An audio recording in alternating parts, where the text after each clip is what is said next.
A nossa aula hoje é sobre logística agroindustrial e a gente vai apresentar alguns conceitos, porque se trata de uma área ampla e a gente tem disciplinas específicas aqui na FEAGRE que a gente trata com mais detalhe todo esse arcabouço relacionado à logística agroindustrial. Eu já comentei com vocês, na FEAGRE eu coordeno esse laboratório de pesquisa, o Logicom, que é um laboratório de pesquisa que se dedica às questões relacionadas à logística e à comercialização agroindustrial.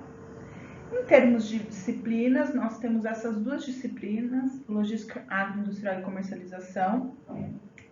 A disciplina logística agroindustrial, a partir do ano que vem, eu já mencionei isso também, ela vai fazer parte das disciplinas obrigatórias do catálogo a partir de 2023. Teve uma pequena mudança no nome da disciplina, mas a ementa, pequenas mudanças, mas a essência é a mesma. Aí essas duas disciplinas, como a próxima aula vocês vão ver que vai ser sobre comercialização agroindustrial, elas são disciplinas correlatas e que se complementam. Em termos de bibliografia básica, eu deixo aqui algumas seleções dos textos, dos capítulos de livro, enfim, que eu me baseei para fazer esse resumo, né? Esse estado da arte aqui da logística. Eu sempre gosto de começar as minhas aulas com uma reflexão, as minhas aulas de logística, tá? Sempre com uma pergunta ou alguma ideia, alguma reflexão, para que a gente consiga entender a importância dessa área, né, para os sistemas agroindustriais. Então, 1 tonelada de ouro no subsolo, ela não vale nada, a menos que ela possa ser entregue a quem compra. Ou seja, quem dá valor aos produtos transacionados, comercializados, é a logística. Então, a partir daí, a gente começa a entender a real importância da logística, da cadeia de suprimentos, né, da gestão da cadeia de suprimentos, que são todos termos sinônimos, tá? Então, eu vou falar um pouquinho mais para frente dessa evolução do conceito. Então, a logística é sim esse conceito amplo de supply chain. Mas, afinal, o que é logística? Logística é transporte de coisas, né? E como essas coisas são transportadas? Aí são dois porquinhos aí, são suínos. A gente está falando de travessias de pessoas, de transportar produtos, mas isso é logística? Então, a ideia é a gente mostrar para vocês que a logística é mais do que essa movimentação, é a gestão eficiente, é o planejamento, é levar o produto certo, no lugar certo, com o tempo certo e a um custo, eficiente para todas as pontas. E por que logística é então importante para o agronegócio brasileiro? A gente já teve uma aula sobre o panorama, os principais números, então a gente é sim líder na produção de vários produtos e na exportação. Então, pensando nessa exportação, a logística se faz mais importante ainda, porque esses produtos produzidos por um país como o Brasil de dimensões continentais, eles precisam ser entregues para o seu mercado consumidor, ele precisa chegar aos portos e precisa chegar aos portos de uma maneira eficiente, com custo correto. Então, pensando nos FLVs também, não só para as commodities, mas pensando nas frutas, legumes e verduras, nesse potencial de crescimento que a gente tem, lembrando dessa característica peculiar dos FLVs. Então, as frutas e hortaliças, que elas são destinadas ao consumo humano, depois de colhidas, elas não podem ter suas características de qualidade melhoradas. elas só podem ser preservadas. E a partir do momento que esse produto é colhido, ele vai, né, passando por esse processo natural de maturação, né, que é irreversível e inevitável. A gente pode controlar, alguns produtos podem ser armazenados, né, na cadeia do frio, então ter um transporte refrigerado, uma armazenagem refrigerada, e isso controla um pouco esse processo natural de maturação. Logo, a logística para esse tipo de produto é ainda mais importante, exatamente por essas características intrínsecas desses produtos dessa natureza. Tá?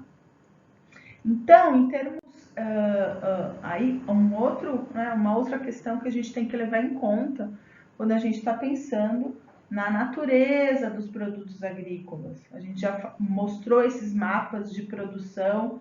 Aqui é uma distribuição da produção de grãos, tá? De soja e milho, só para ilustrar essa concentração dessa produção de soja e milho no Centro-Oeste, então principalmente no Mato Grosso, que é um país, né, que está distante da costa, dos portos de exportação, então ele precisa enfrentar longas distâncias para chegar até o destino final. Então, pensando nessas características tanto do produto quanto das características do próprio país, a logística se faz cada vez mais proeminente. Em termos conceituais, né, o que é logística? Eu já falei um pouquinho, então é esse processo, não é só transporte, não é só armazenagem, é o processo de planejamento, de implementação, de acompanhamento, de controle de todas as atividades, desde do momento que saiu lá da produção da fazenda e vai, né, para o mercado internacional. Então, é todo esse processo, essa gestão desse processo a um custo correto, avaliando o que? Os fluxos dos próprios produtos, a gente está falando, né, nessa movimentação de bens, né? Então, esse fluxo, seja de matéria-prima, de produto já acabado, né? E das informações necessárias que precisam acompanhar esses produtos. Então, a logística, ela leva materiais e produtos, mas ela traz de volta a cadeia de suprimentos, ela traz a gestão da cadeia de suprimentos, supply chain, traz de volta a informação. Né? Se o produto chegou certo, se o mercado consumidor está satisfeito, enfim, né? Se o custo está adequado, então traz essa informação para toda a cadeia produtiva. Então, é essa via de mão dupla que é a concepção da logística. Fluxo de materiais e produtos, mas também um fluxo de informação. Então, essa é a missão da logística, né? Disponibilizar o produto certo, na quantidade certa, no lugar certo, no tempo correto, a um custo mínimo. Qualquer ineficiência nisso, ou eu vou estar perdendo dinheiro porque eu estou mandando um produto para o lugar errado, então eu tive uma rota que não deu certo, né? Se eu atrasar a minha entrega, essa realização de comércio pode não se realizar, então também se reflete em desperdício econômico também. Então eu preciso gerar, né, fazer toda essa gestão de todos esses elementos. Então essa é a missão da logística, deixar tudo isso funcionando, entregar o produto certo, na quantidade certa, no lugar certo, no tempo certo, e a um custo mínimo. Como eu comentei, logística e supply chain são termos sinônimos, isso tem a ver com a evolução do conceito e do entendimento. A gente discute bastante isso na disciplina agora obrigatória, né, de logística agroindustrial. Mas por que é muito comum associar o termo logística à agricultura? Porque quando a gente se remete ao termo logística, ela tem uma influência forte dos problemas relacionados a transporte e a armazenagem. Então, como a agricultura, os negócios agrícolas ainda ainda hoje sofrem muito com problemas de transporte e armazenagem, é mais usual utilizar o termo logística agroindustrial do que gestão da cadeia de suprimentos agroindustrial, por exemplo. Mas na literatura a gente também encontra esse termo. Tá? Então, a evolução do conceito foi mudando ao longo do tempo. Primeiro, o entendimento da logística era só para tratar de problemas, né, da agricultura, de economia agrícola, ou seja, eu preciso levar o meu produto que está no campo até meu mercado consumidor. E, bom, aonde essas regiões produtoras são mais eficientes para se localizarem? Se eu estiver falando de FLVs, por exemplo, né, a gente está falando isso lá no início do século XX, tá? Então, eu tenho um cinturão verde. Então, é melhor que esses produtos que são mais perecíveis fiquem perto das cidades. Agora a gente está falando de uma produção de grãos. Isso já pode ficar um pouco mais distante do centro urbano. Eu estou falando de uma pequena agroindústria, que faz manteiga, que é um produto, não é um produto industrializado, mas já é uma semi-industrialização. Então, esses produtos que aguentam mais tempo de viagem, né, uma distância maior de viagem. Então, essa produção pode ficar ainda um pouco mais distante das cidades. Então, naquela época, a logística servia para tratar dessas questões. Depois veio a era da especialização, que teve uma influência muito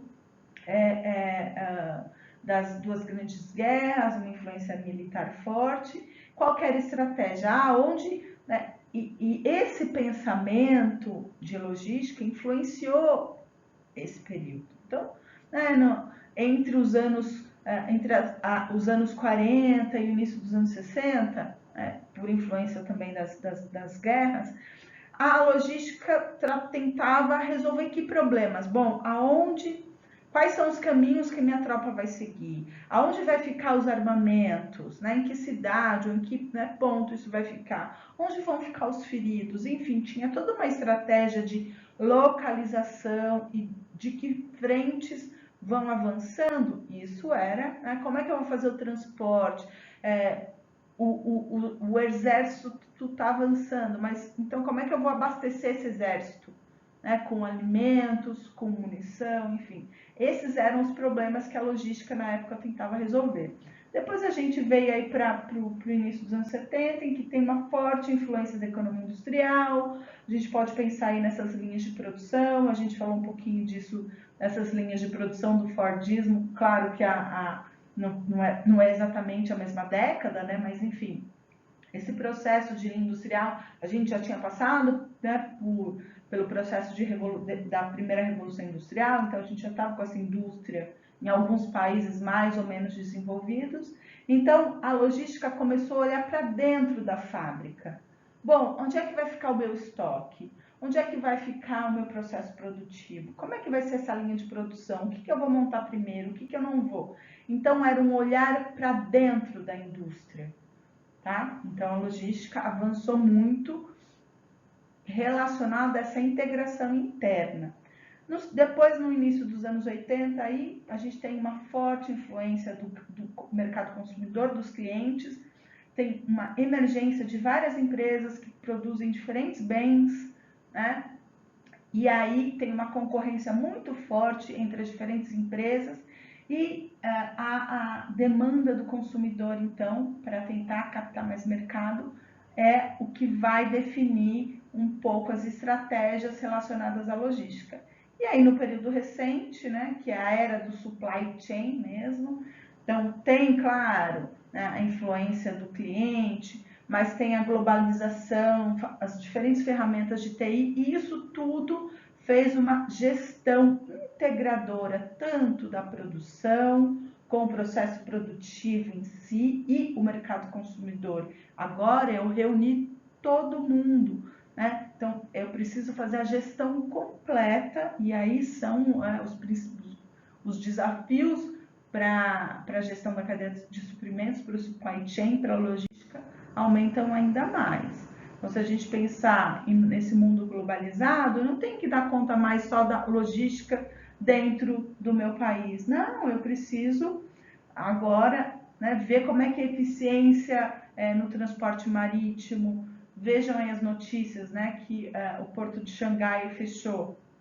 Para o Brasil, um impacto muito grande, já aumentou em 50% o preço do frete do container por conta desse fechamento do Porto de Xangai.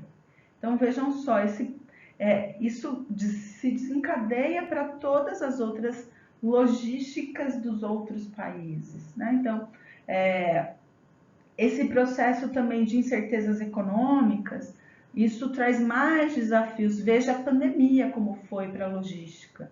A logística teve que sim se tornar mais eficiente, mais ágil. Todo mundo começou a comprar pela internet, aumentou muito esse processo de compra usando essas ferramentas. E aí alguém precisa entregar tudo, entregar isso no prazo, né? Enfim, vários modelos de negócios deram certo e encontraram na pandemia um mercado potencial, tá? Então, vão mudando os tipos de produtos. Então, antes era muito mais fácil fazer a logística, porque eu tinha um aparelho, um modelo. Agora, imaginem só, deu um problema em algum desses equipamentos. Eu tenho que fazer toda uma logística reversa, ou comprar novas peças. Então, fazer toda a gestão da produção desses equipamentos, né, em função dessa proliferação de novos produtos, né, isso tem um impacto ainda menor nesse processo de gestão. Ao longo dessa aula tem muitos vídeos muito interessantes e eu vou deixando aqui o link, vou colocar também lá no Moodle os links diretos, assim, porque complementam muito a minha fala aqui e são vídeos bem ilustrativos em que vocês conseguem entender assim a real importância da logística no contexto atual. Falando um pouco em transportes, o Brasil ele é um país, como eu já mencionei, de dimensões continentais, mas ainda tem o seu transporte de cargas, né, priorizado aí pelo sistema rodoviário. Então, o sistema rodoviário concentra a maior parcela de movimentação.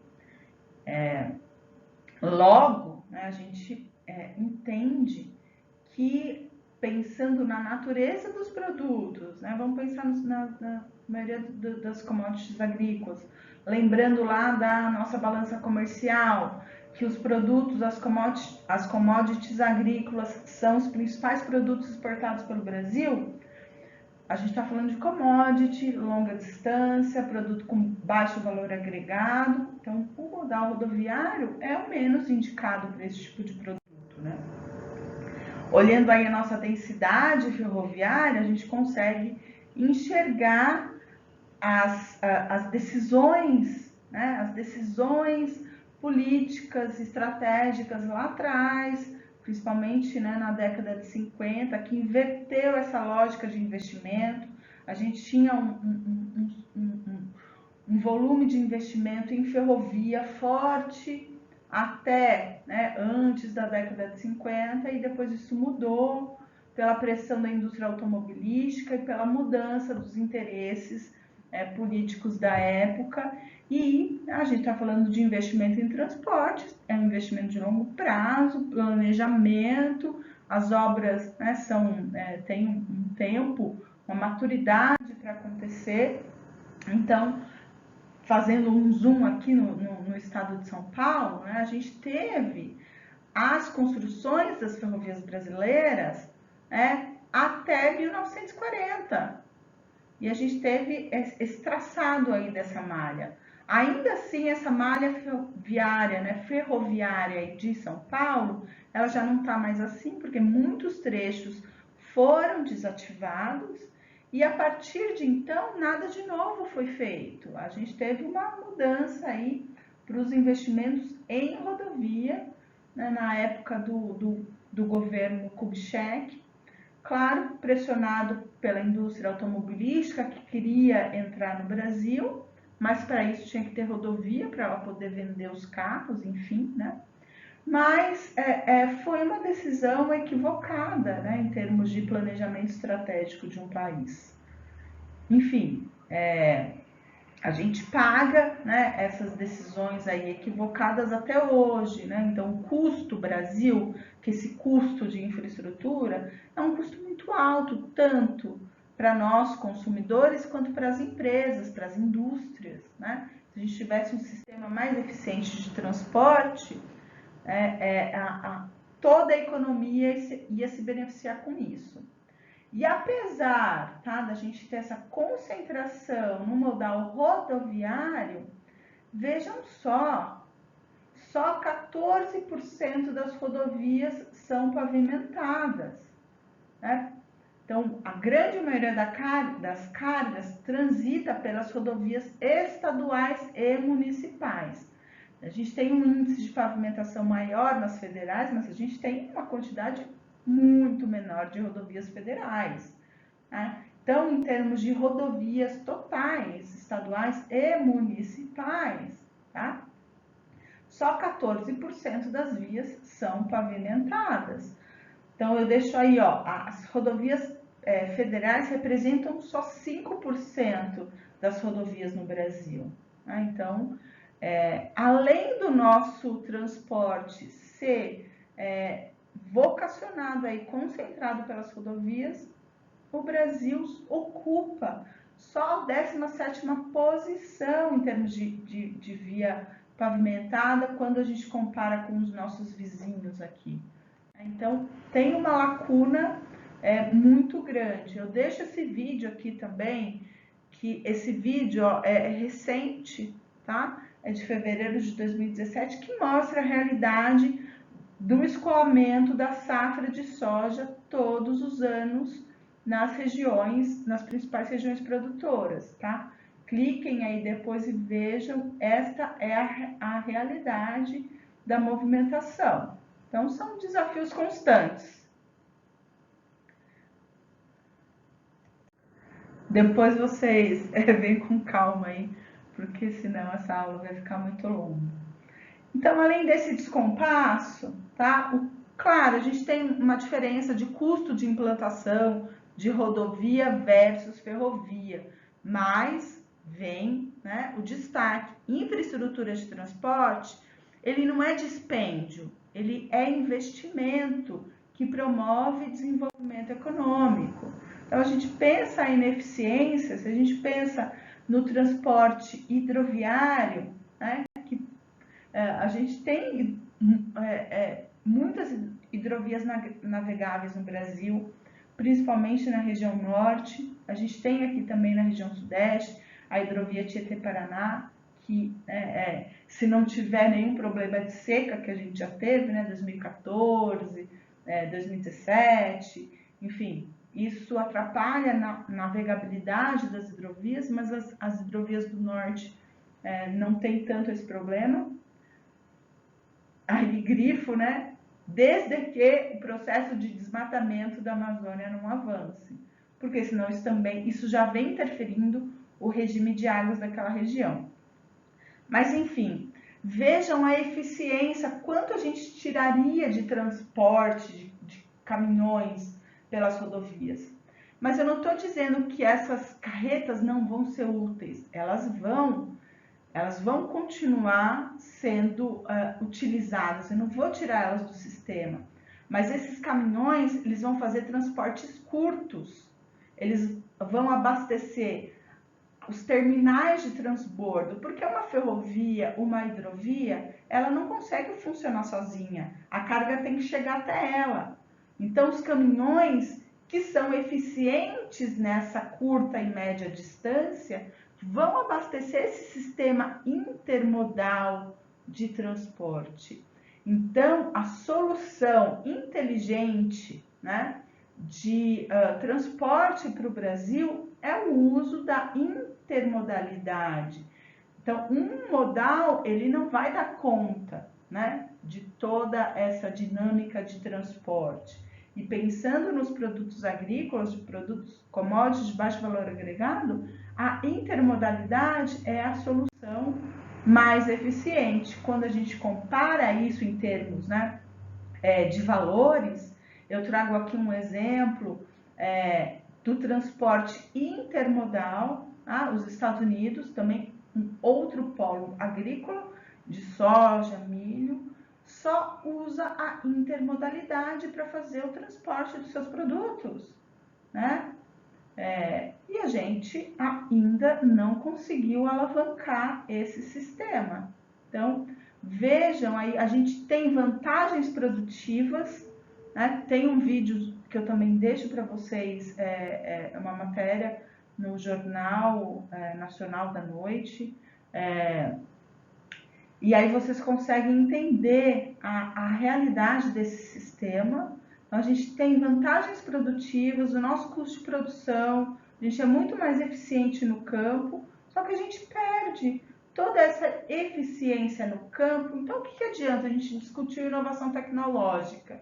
Que adianta, né, usar agricultura digital, sistemas de precisão, agricultura digital, plantio direto e fazer toda uma gestão desse processo produtivo para ser eficiente, ser mais, alcançar maiores índices de produtividade, se toda essa eficiência que eu consigo lá econômica, ela se perde porque os custos logísticos são altíssimos para exportar esses produtos, né? Então, toda essa tecnologia embarcada também nas nossas máquinas, nos nossos implementos, ela se perde se a gente não der conta de promover a intermodalidade.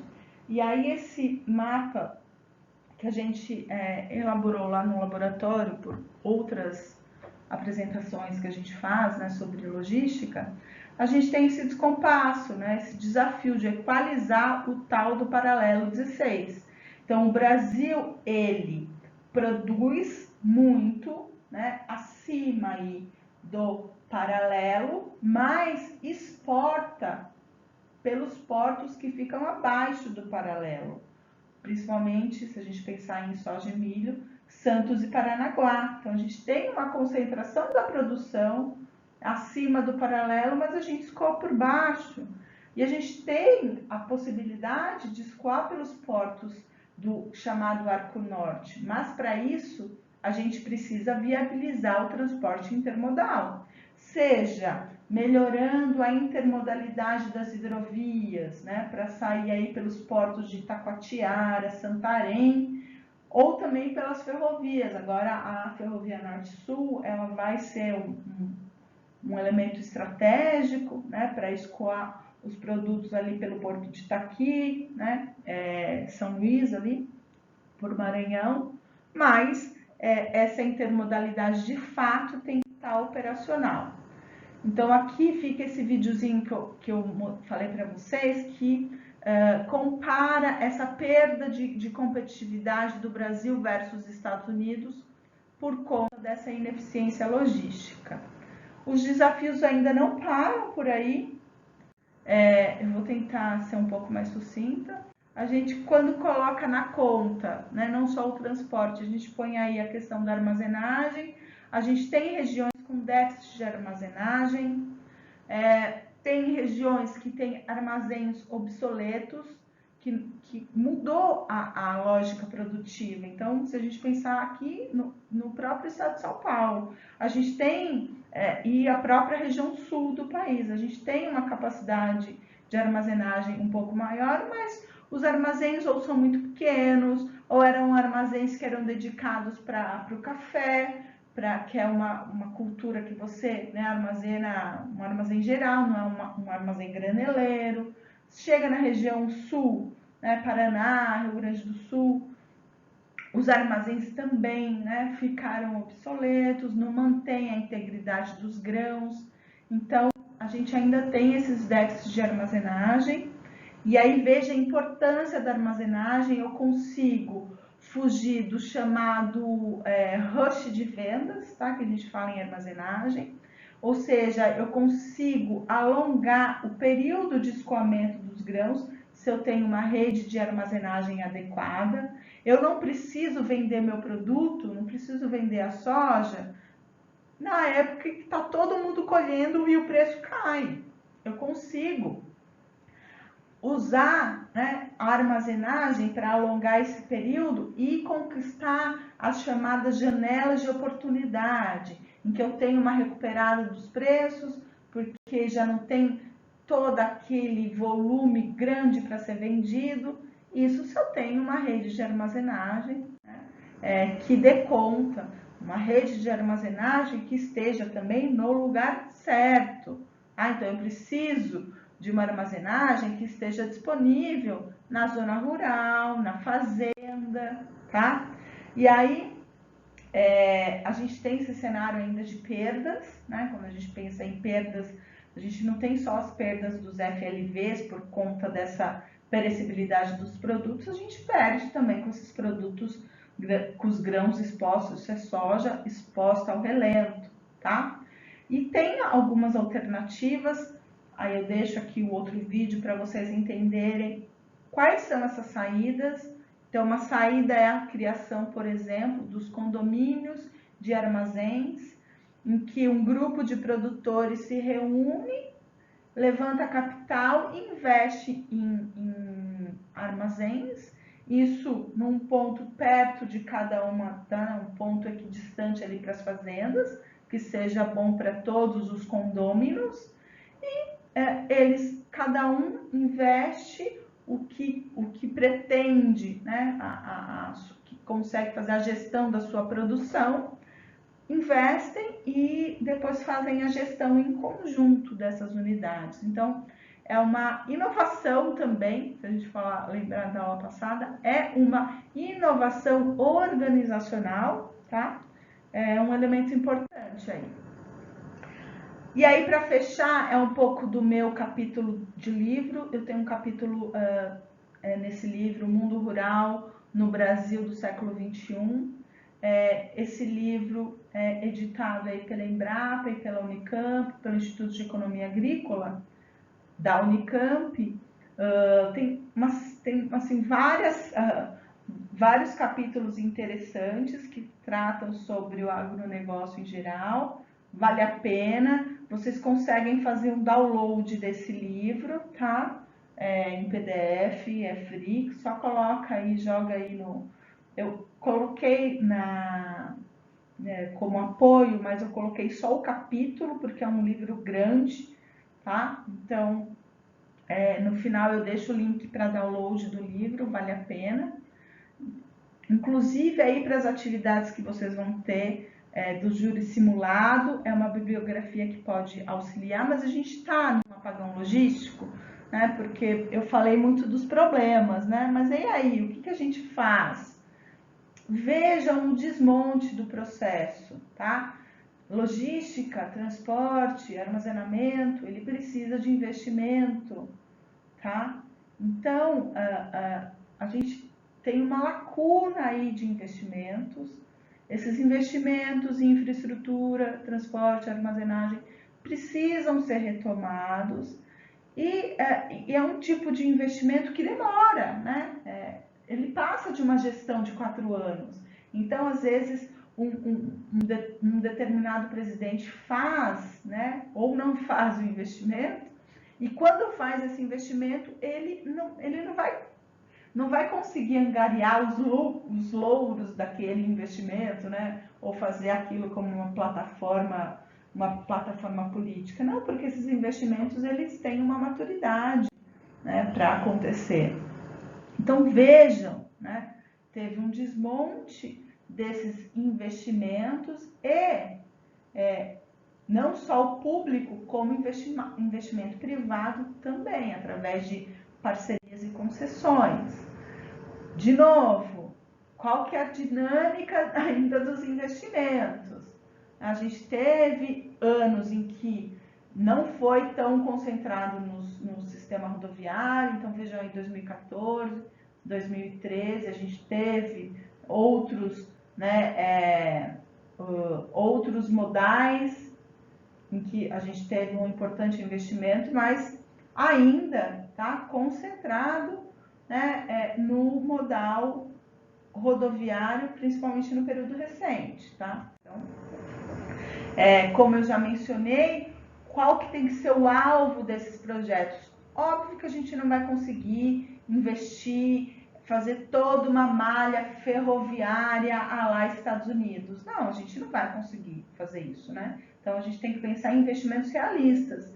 A gente tem que investir em ferrovias que consigam interligar a maior produção possível, né, com os portos e com a ajuda do sistema rodoviário para fazer toda a alimentação desse sistema. E é claro também, né, apoiar aí investimentos para recuperação de hidrovias ou para tornar esse processo hidroviário eficiente. Então aqui ficam alguns exemplos, tá? Dos projetos que poderiam ser retomados. Então, destaco principalmente a Ferrovia Norte-Sul e a hidrovia do Madeira, na região norte, que vai interligar, né, parte importante do estado do Mato Grosso, principalmente a região norte, que é uma importante região produtora, com os portos do Arco Norte. Santarém, São Luís, então serão projetos estratégicos para, de fato, implementar a intermodalidade. E aí a minha sugestão, o que de fato dá para fazer em termos de logística agroindustrial, de logística que acomode também os produtos agrícolas? A gente precisa superar esses limites estruturais da infraestrutura, voltar a reinvestir, ampliar a cobertura geográfica com essa infraestrutura de transporte, mas pensando nesses corredores estratégicos intermodais, tá? Porque através disso é que a gente vai conseguir promover o desenvolvimento econômico, né, dessas regiões. E como fazer?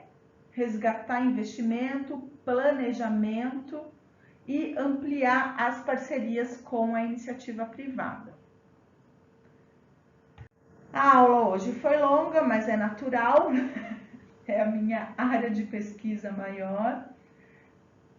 Convido todos vocês a cursarem minha disciplina no semestre que vem de Logística Agroindustrial. Convido vocês a conhecerem as atividades do laboratório. E é isso.